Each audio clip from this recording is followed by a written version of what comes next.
السلام عليكم ورحمة الله وبركاته.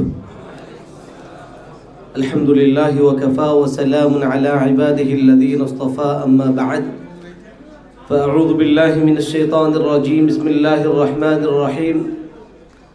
قل هذه سبيلي أدعو إلى الله على بصيرة أنا ومن اتبعني. صدق الله العظيم. আল্লাহ সুবহানাহু ওয়া তাবারাক তাআলা লাখ কোটি শুকরিয়া। আল্লাহ সুবহানাহু ওয়া তাবারাক ওয়া তাআলা আমাদেরকে আজকের এই সিরাত কনফারেন্সে আসার বসার তৌফিক দান করেছেন। এই জন্য আমরা সকলেই আল্লাহকে রাজি করার জন্য, আল্লাহকে খুশি করার জন্য মন থেকে তার শুকরিয়া আদায় করি। আলহামদুলিল্লাহ। সম্মানিত হাজিরিন, মুরব্বীগণ হুকুম করেছেন, হুকুম পালনার্থে অল্প সময় আমি আমার দু একটি সবক শুনিয়ে দিব মাত্র।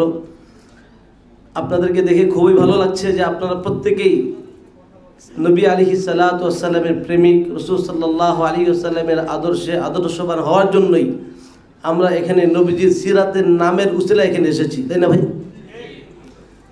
রাসূলুল্লাহ সাল্লাল্লাহু আলাইহি ওয়াসাল্লামের একটি অন্যতম দাওয়াতের, নবী আলাইহিস সালামের সিরাতের বড় একটা অধ্যায় হলো যে রাসূলুল্লাহ, আমাকে যে বিষয় বলা হয়েছে নবীজির মক্কি জীবনের সবর, ওনাকে সবরটা করতে হয়েছে কি কারণে, কি উদ্দেশ্যে? উদ্দেশ্যটা ছিল দাওয়াত। ওনার উপরে যে জুলুম নির্যাতন এসছে, সেই জুলুমের কারণে ওনাকে ধৈর্য ধারণ করতে হয়েছে। তো জুলুম নির্যাতনের আসার কারণটা কি? আর সেই কারণটা ছিল দাওয়াত। আর দাওয়াতটা কাদেরকে দাওয়াত? অবশ্যই অমুসলিমদেরকে দাওয়াত, কাফের মুশরিকদেরকে দাওয়াত। আল্লাহ সুবহানাহু ওয়া তাআলা কুরআনুল হাকীমের মধ্যে বলেন, কুল ইন কুনতুম তুহিব্বুনাল্লাহ ফাত্তাবিউনি ইউহিব্বুকুমুল্লাহ। হে রাসূল সাল্লাল্লাহু আলাইহি ওয়াসাল্লাম, আপনি মানুষকে বলে দিন, কুল ইন কুনতুম তুহিব্বুনাল্লাহ, যদি তোমরা আল্লাহকে ভালোবাসতে চাও, ফাত্তাবিউনি, তাহলে তোমরা আমার অনুসরণ করো, ইউহিব্বুকুমুল্লাহ, আল্লাহ তোমাদেরকে ভালোবাসবেন। নবীজির অনুসরণের মধ্যে অনেক কাজের একটা দিক হলো দাওয়াত। আমি আপনাদের সামনে, অনেক মুরব্বীরা আছেন, ওনারা কথা বলবেন। আমাকে নির্ধারিত বিষয়ের উপরে আমি আমার সংক্ষিপ্ত সময়ে সবক শোনাবো।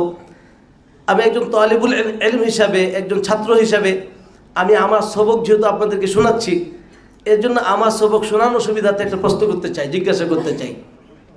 বলুন তো, নবীজির পথ, নবীজি যে সবর করেছেন, ধৈর্য ধারণ করেছেন, তো কোন পথে চলতে, উনার কোন পথে চলতে উনি ধৈর্য ধারণ করতে হয়েছে? তো নবীজির পথটা কোনটা, নবীজির রাস্তা কোনটা, নবীজির তরিকা কোনটা? জি, সিরাতে মুস্তাকিম। জি, আরো দুইজন বলেন।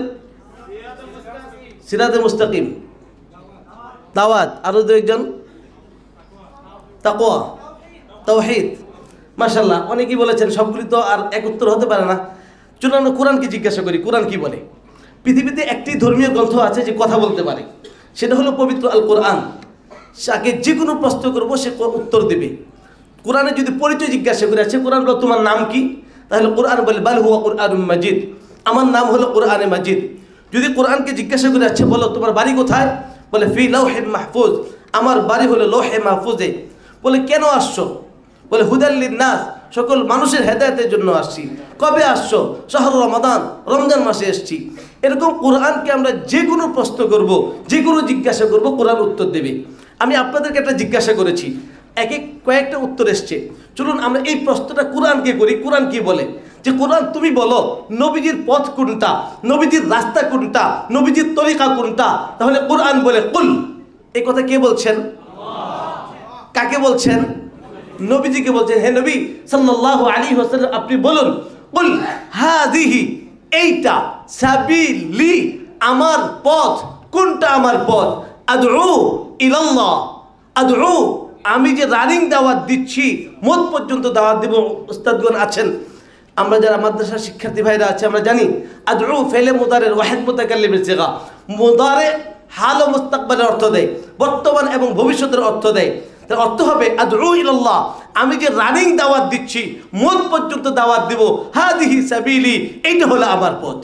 এবার প্রশ্ন হলো, নবীর যুগে নবী কাদেরকে দাওয়াত দিচ্ছিলেন? আমি আমার সবক শোনাচ্ছি আপনাদেরকে, আপনারা আমার সবকটা শুনতে পারছেন কি পারছেন না বুঝবো কিভাবে? আমার প্রশ্নের উত্তর যদি বলে যে হ্যাঁ সবক হচ্ছে, তাহলে উত্তর বলবো যে হ্যাঁ আমি শুনতে পারছি, নাহলে এক কথা বারবার বলতে হবে।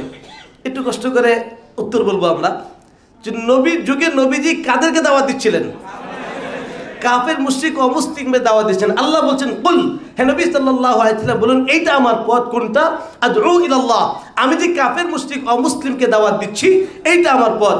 আমি কাফের মুশরিক অমুসলিমকে দাওয়াত দিচ্ছি না বুঝে নয়, আলা বাসীরাতিন আই আলা ইয়াকিনিন, আমি বুঝে শুনে কাফের মুশরিককে দাওয়াত দিচ্ছি। আনা এই অমুসলিমদেরকে দাওয়াত দেওয়া, হিন্দু খ্রিস্টান বৌদ্ধ কাফের মুশরিককে দাওয়াত দেওয়া, আনা এই কাজটা আমার কাজ। ওয়া এবং মান যে ইত্তাবা অনুসরণ করেন নি আমার এই কাফের মুশরিককে দাওয়াত দেওয়া এটা আমার কাজ, আর যে আমার অনুসরণ করবে তাদেরও কাজ। সম্মানিত হাজিরিন, এই নবী আলাইহিস সালাতু ওয়াস সালামের জীবনে ওনার ধৈর্যের মূল কারণ ছিল এই দাওয়াত। কাফের মুশরিককে দাওয়াত দিতে গিয়েই হযরত মাওলানা আরিফ বিন হাবিব সাহেব বলে গিয়েছেন, আমি সেই প্রসঙ্গটা আর না এনে, যে উনি নবী আলাইহিস সালাতু এই কাফের মুশরিককে দাওয়াত দিতে গিয়েই ওনার উপরে এই জুলুম আসছে, ওনার উপরে নির্যাতন আসছে, ওনাকে পাথরে আঘাত করা হয়েছে। নবী আলাইহিস সালাতু ওয়াস সালামকে তাকে এই দাওয়াত দিতে, অমুসলিমদেরকে দাওয়াত দিতে গিয়ে কাফেরদের পাগল বলা সহ্য করতে হয়েছে। শুধু ওনার নয়, ওনার সাহাবীদেরকেও বিভিন্ন ধরনের নির্যাতন সহ্য করতে হয়েছে।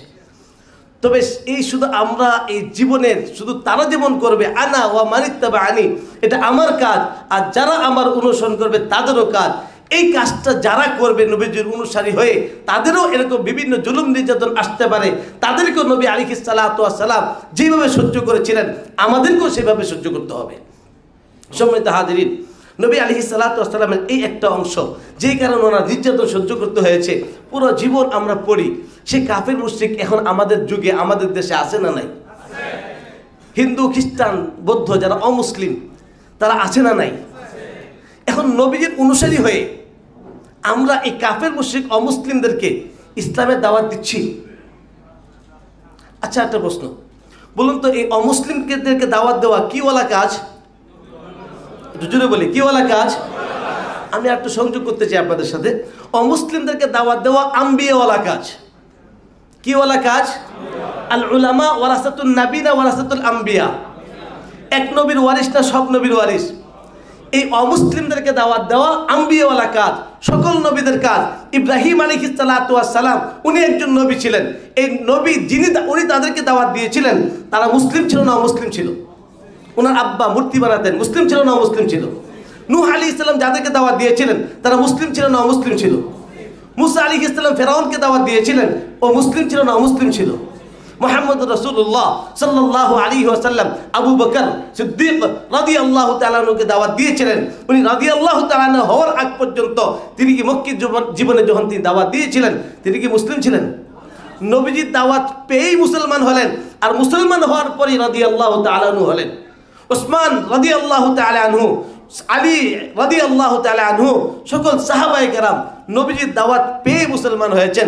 নবীজির জীবনের বড় অংশ, নবীজির মক্কি জীবনে এই কাফের মুশরিককে দাওয়াত দিতে গিয়েই ওনাকে এত জুলুম সহ্য করতে হয়েছে। শুধু ওনাকে নয়, ওনাকে দেশ পর্যন্ত ত্যাগ করতে হয়েছে। মক্কি যুগে মক্কায় দাওয়াত দিলেন, আশপাশে দাওয়াত দিলেন, চলে গেলেন। এক পর্যায়ে অতিষ্ঠ হয়ে ভাবলেন এবার মনে হয় তায়েফে গেলে কাজটা হবে। তায়েফে গেলেন, সেখানে যাওয়ার পরেও তো সে একই অবস্থা। রাসূলুল্লাহ সাল্লাল্লাহু আলাইহি ওয়াসাল্লাম আদরের সাথে মহব্বতের সাথে দাওয়াত দিয়েছেন। ওয়ানদির আশিরাতাকাল আকরাবিন এই আয়াত নাযিল হওয়ার পরে রাসূলুল্লাহ সাল্লাল্লাহু আলাইহি ওয়াসাল্লাম আলী রাদিয়াল্লাহু তাআলা কে এসে বললেন যে তুমি কিছু আটা নিয়ে আসো এবং ছাগলের গোশত নিয়ে আসো, এটাকে খাবারের ব্যবস্থা করো এবং মক্কার লোকদেরকে আমার আত্মীয় স্বজনকে ডাকো। দাওয়াত দিলেন। প্রথম দিন পুরাপুরি দাওয়াতটা দেওয়ার, খানা খাওয়ানোর পরে বলবেন এমন সময় তিনি আর বলতে পারলেন না। দ্বিতীয় দিন এই দাওয়াতটা পেশ করলেন। হাজিরিন, এই দাওয়াত পেশ করার পরেও রাসূলুল্লাহ সাল্লাল্লাহু আলাইহি ওয়াসাল্লাম যখন হজের মৌসুমে বিভিন্ন গোত্রের মধ্যে দাওয়াত দিচ্ছিলেন, কাদেরকে দাওয়াত দিচ্ছিলেন? হজের মধ্যে বিভিন্ন লোকগুলি যে আসতো, মদিনায় যাওয়ার প্রেক্ষাপটটা তৈরি হলো কোন জায়গা থেকে? কাদেরকে দাওয়াত দিতে গিয়ে? যখন মিনার মাঠে বিভিন্ন জায়গায় মক্কা শরীফে বিভিন্ন গোত্রে বিভিন্ন তাবুতে গিয়ে দিয়ে দাওয়াত দিলেন। আর দাওয়াত দিলেও তারা অমুসলিম, এই অমুসলিমদেরকে দাওয়াত দেওয়ার পরে যারা মদিনার থেকে যারা কিছু লোক এসেছিলেন তাদেরকে দাওয়াত দেওয়ার পরে কিছু মুসলমান হলেন, প্রথমে 6 জন, এরপর আবার গেলেন, আবার কিছু জন আসলেন, এরপরে তো মদিনা যাওয়ার প্রেক্ষাপট হলো। সম্মানিত হাজিরিন, এই নবী আলাইহিস সালাতু ওয়াস সালামের এই দাওয়াত, কাফের মুশরিককে দাওয়াত, হিন্দু খ্রিস্টানদেরকে দাওয়াত, সেই দাওয়াতের যে নবীজির জীবনী আমরা পড়বো শুনবো, কিন্তু এর আমার জীবনে কতটুকু বাস্তবায়ন করছি? নবীজি নির্যাতিত হয়েছেন, সাহাবায়ে কেরাম যে নির্যাতিত হয়েছেন, তা আমরা শুধু এই কাহিনী এই গল্প শোনার মধ্যে শেষ রাখবো না আমার জীবনে বাস্তবায়ন করব?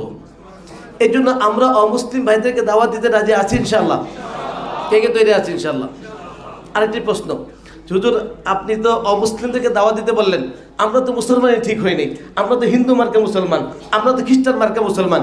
আমরা যদি ঠিক হয়ে যাই, আমাদের আখলাক চরিত্র যদি সুন্দর হয়ে যায়, তো আমাদের দেখা দেখি তো মুসলিমরা মুসলমান হয়ে যাবে। এই জন্য আগে আমাদের ঠিক হওয়া দরকার, তারপরে অমুসলিমদেরকে দাওয়াত দেওয়া দরকার। কি বলেন, ঠিক না বেঠিক? যদি বলেন ঠিক না বেঠিক? শতভাগ বেঠিক কথা। আপনারা যেটা ঠিক বলেছেন এর সাথে একটা বে লাগাতে হবে।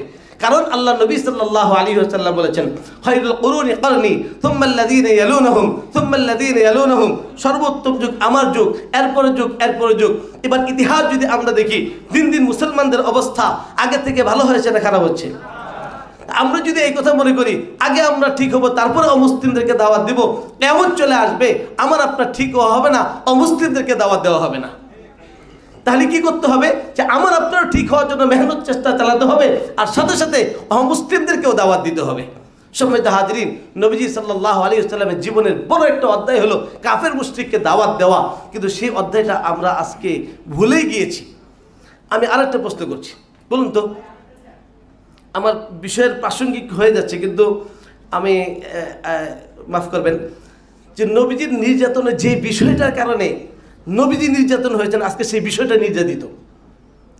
নবীজি যে বিষয়ে দাওয়াতের জন্য নির্যাতন হয়েছেন, আজকে সেই দাওয়াতটাও নির্যাতিত। আজকে দাওয়াতটাও আমরা দাওয়াত সম্পর্কে অমুসলিমদেরকে দাওয়াত দেওয়াটাও ভয় পাই, কারণ মনে করি যে অমুসলিমদেরকে দাওয়াতের কি জানি হয়ে যায়। আমাদেরকে মানুষ জিজ্ঞাসা করে, হুজুর আপনি যে অমুসলিমদেরকে দাওয়াত দেন, রাষ্ট্রীয় কোনো সমস্যা নাই তো? বাংলাদেশ সংবিধানের 41 কয়ের একের ধারা আছে, প্রত্যেক নাগরিক তার নিজ নিজ ধর্ম প্রচার করতে পারবে।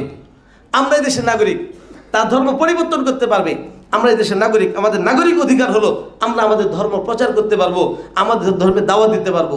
যে দাওয়াত দেওয়ার কারণেই তো আজকে খ্রিস্টানরা পার্বত্য উপজাতির লোকগুলিকে খ্রিস্টান বানাতে পারলো। আজকে অমুসলিমদের মুসলমানদেরকে দাওয়াত দিয়ে খ্রিস্টান বানাচ্ছে। তারা দাওয়াত দিতে পারে, আমরা দাওয়াত দিতে গেলেই ভয় হয়ে যায়। সম্মানিত হাজিরিন, আমি আরেকটা প্রশ্ন করে আমি শেষের দিকে যাব। বলুন তো, অমুসলিমদেরকে দাওয়াত দেওয়ার শরীয়তের বিধানটা কি? আমরা টুপি পরেছি, এত একটি বিধান আছে তাই না? এই টুপি পরার বিধান কি শরীয়তে? সুন্নত। আমরা খাবার সময় দস্তরখানা বিছাই, বিধান কি? আচ্ছা, ঠিক অমুসলিম হিন্দু খ্রিস্টান বৌদ্ধ তাদেরকে ইসলামের দিকে দাওয়াত দিতে হবে কি হবে না, এই ব্যাপারে অবশ্যই শরীয়তের কোনো একটা বিধান আছে। হয় সুন্নত, হয় জায়েজ নাজায়েজ, হালাল হারাম, মুস্তাহাব ওয়াজিব ফরজ, কোনোটা একটা হবে। সেটা কোনটা?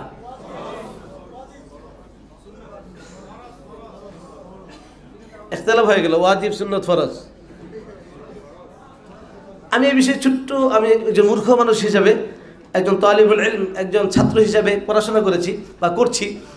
আমার কাছে যে তথ্য এই পর্যন্ত আছে, আমার কাছে দারুল উলুম দেওবন্দের ফতোয়া সহ বাংলাদেশের শীর্ষ ফতোয়া বিভাগের ফতোয়াগুলি সহ আমার কাছে যে ফতোয়াগুলি আমি সংগ্রহ করেছি, অধিকাংশ বা সবাই এই ব্যাপারে একমত হয়েছে, বলেছেন যে অমুসলিমদেরকে দাওয়াত দেওয়া শরীয়তের বিধান হলো ফরজে কিফায়া।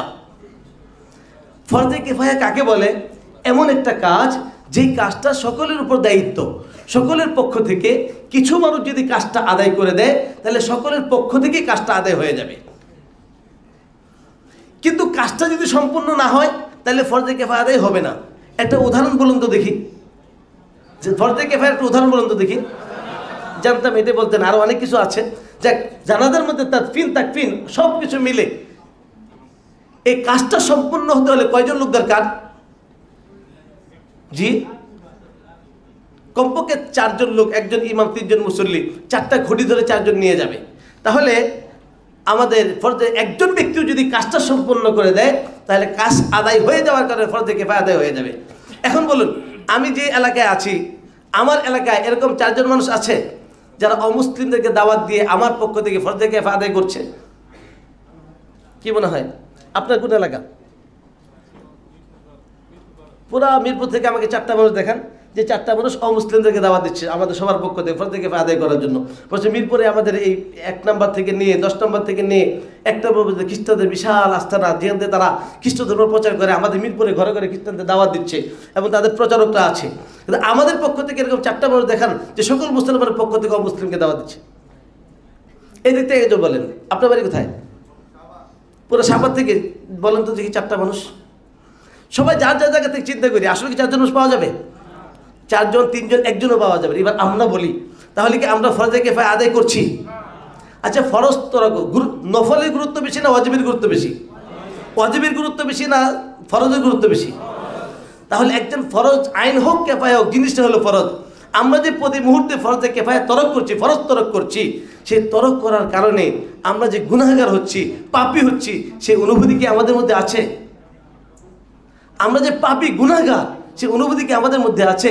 সম্মানিত হাজিরিন, রাসূলুল্লাহ সাল্লাল্লাহু আলাইহি ওয়াসাল্লাম এর অন্তরে ব্যথা ছিল। কানা রাসূলুল্লাহ সাল্লাল্লাহু আলাইহি ওয়াসাল্লাম দাইমাল ফিকরা, সর্ব অবস্থায় তিনি উম্মতের ফিকির করতেন। রাসূলুল্লাহ সাল্লাল্লাহু আলাইহি ওয়াসাল্লাম ব্যথার কারণ ছিল লাআল্লাকা বাকিউন নাফসাকা আলা আতারিহিম ইন লাম ইউমিনু বিহাদাল হাদিস আসাফা।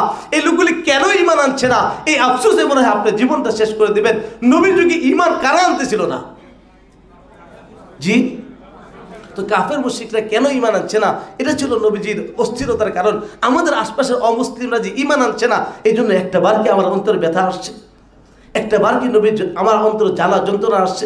সম্মানিত হাজিরিন, এই জন্য আমাদেরকে আজকে সিরাত মাহফিল থেকে, এই সিরাত কনফারেন্স থেকে আমাদেরকে প্রতিজ্ঞা নেওয়া দরকার যে নবী আলাইহিস সালাতু ওয়াস সালামের ব্যথা, অস্থিরতা এবং নবীজির যে একটা ভীষণ ছিল, নবীজি যে আসছেন, আমাদেরকে আল্লাহ পাঠাইতেন কুনতুম খায়রা উম্মাতিন উখরিজাত লিন-নাস, মানুষের জন্য। এমনকি আমাদের আশপাশের অমুসলিমদেরকে নবী যে হিন্দুদের নবী, কোরআন যে অমুসলিমদের জন্য, নবী অমুসলিমদের জন্য, ইসলাম যে অমুসলিমদের জন্য, এই তথ্যগুলিও পর্যন্ত তাদেরকে দেই নাই। এই জন্য আজকে এই সিরাত থেকে আমরা এই শিক্ষা নিয়ে, আমরা সিরাতের একটা অন্যতম অংশ যে নবীজির ব্যথা অস্থিরতার কারণ ছিল দাওয়াত। এই জন্য আমরা সকলেই আল্লাহকে রাজি খুশি করার জন্য নবীজির এই ব্যথা ফিকির, নবীজির অনুসারী হয়ে এই কাজটা করতে রাজি আছি ইনশাআল্লাহ। কে কে তৈরি আছি ইনশাআল্লাহ? আল্লাহ আমাদের তৌফিক দান করুন। সম্মানিত হাজিরিন, আমি আমার সংক্ষিপ্ত সবক এখানেই শোনানো শেষ করছি। শোনানোর আগে একটা হোমওয়ার্ক, বাড়ির কাজ দিতে চাই। যেহেতু আমি আমার সবক শোনাচ্ছি, বাড়ির কাজটা হলো আমরা সকলেই নবীজিকে স্বপ্ন দেখতে চাই। কে কে স্বপ্ন দেখতে চাই? আল্লাহ আমাদের তৌফিক দান করুন। স্বপ্ন দেখার একটা আমল বলি। আমলটা হলো, আমার দিনের শুরুটা করব কোরআনুল কারীমের দিয়ে, অর্থাৎ আমার ঘুম থেকে ওঠার পরে আমার জীবনের দিনটা যেন শুরু হয় কোরআনের অর্থ দিয়ে। 1 আয়াত পড়ি, 1 শব্দ পড়ি, দৈনিক নিয়মিত 1 পৃষ্ঠা পড়ি। আমি যেন কোরআনের অর্থ দিয়ে শুরু করি, আমার আল্লাহ আমাকে কি বলছেন এই বিষয়টা জেনে। আর ঘুমানোর সময়, ঘুমানোর আগে নবীজির সিরাতের যে কোনো একটা সিরাতের কিতাব আমি পড়তে পড়তে ঘুমিয়ে যাই। পারবো তো ইনশাআল্লাহ? যদি সিরাতের কিতাব পড়তে পড়তে ঘুমিয়ে যাই, আশা করা যায় নবীজির সিরাত পড়ার উপলক্ষে ইনশাআল্লাহ কোনো না কোনো একদিন নবীজিকে স্বপ্নে দেখবো ইনশাআল্লাহ।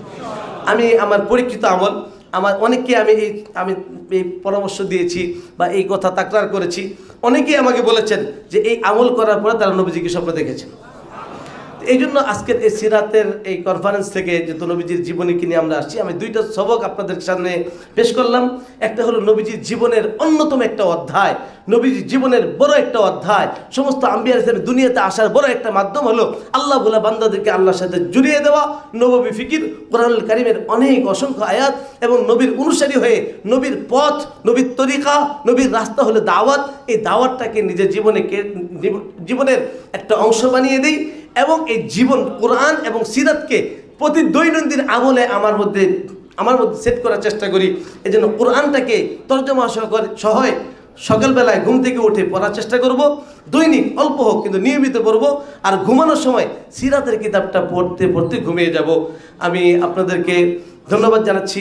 যে আমার সবক শোনার জন্য, এবং আরও ধন্যবাদ জানাচ্ছি তোহা আবু তোহা আদনান ভাই সহ ওনার সাথী সঙ্গীদেরকে যারা আমাকে সুযোগ করে দিয়েছেন আপনাদের সামনে আমার সবক শোনানোর জন্য। আল্লাহ পাক প্রত্যেককেই শুধুমাত্র আল্লাহকে রাজি খুশি করার জন্য আমাদের প্রত্যেকটা কাজ করার তৌফিক দান করুন। ও আখরি দাওয়ানা আলহামদুলিল্লাহি রাব্বিল আলামিন। আসসালামু আলাইকুম ওয়া রাহমাতুল্লাহি ওয়া বারাকাতুহু। ওয়াশিং মেশিনে নাপাক জামা কাপড় ধোয়ার বিধান কি? ওয়াশিং মেশিনে যদি একদিক থেকে পানি আসে আর একদিক থেকে যায়, পানি আসার পর সেটা জমে এবং ফ্যান এর মাধ্যমে সেটি ঘুরে জামা কাপড়, এরপরে যথেষ্ট সেটাকে একদম শুকিয়ে ফেলা হয় চিবিয়ে, আর পানিগুলো চলে যায়। তো বিসমিল্লাহ বলে আপনি সুচ দিয়েছেন, এভাবে একবার ধোয়া হয়ে গেলো, দুইবার ধোয়া হয়ে গেলো, তিনবার ধোয়া হয়ে গেলো, বা যদি হয় তাহলে সেক্ষেত্রে কাপড় পাক হয়ে যাবে, কোনো অসুবিধা নেই।